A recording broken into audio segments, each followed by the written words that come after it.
रसूल अल्लाह सल्लल्लाहु अलैहि वसल्लम अपने मसल्ले पर तशरीफ लाए और देखा कि लोग हंस रहे हैं। आप सल्लल्लाहु अलैहि वसल्लम ने फरमाया, आगाह रहो, अगर तुम लोग लज्जतों को ख़त्म कर देने वाली चीज़ को याद रखते तो तुम अपनी इन हरकतों से बाज रहते।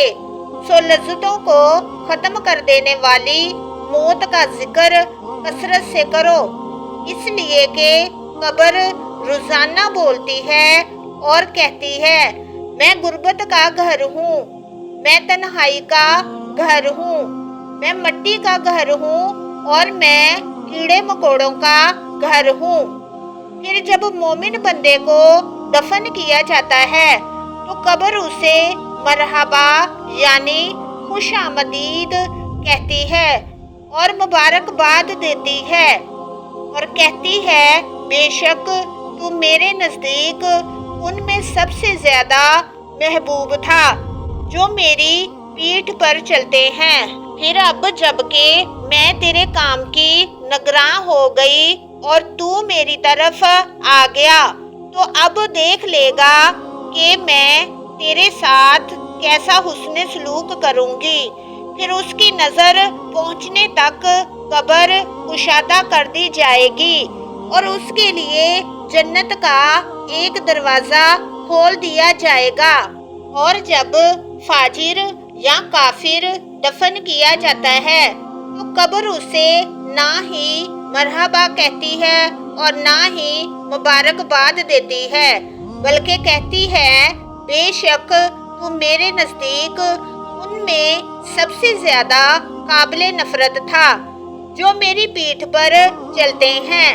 फिर अब जबकि मैं तेरे काम की निगरां हूँ और तू मेरी तरफ आ गया, सो आज तू अपने साथ मेरी बदसलूकियाँ देख लेगा।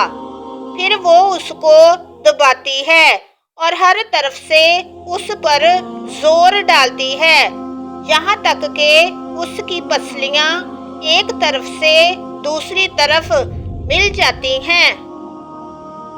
रसूल अल्लाह सल्लल्लाहु अलैहि वसल्लम ने अपनी उंगलियों से इशारा किया और एक दूसरे को आपस में दाखिल करके फरमाया, अल्लाह उस पर 70 अज़दहे मुकर्रर कर देगा।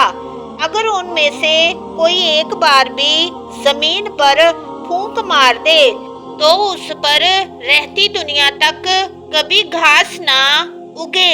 फिर वो अज़दहे उसे हिसाब किताब लिए जाने तक अपने दांतों से काटेंगे और नोचेंगे। रसूल अल्लाह सल्लल्लाहु अलैहि वसल्लम ने फरमाया, बेशक कब्र जन्नत के बागों में से एक बाग है या जहन्नम के गढ़ों में से एक गड़ा है।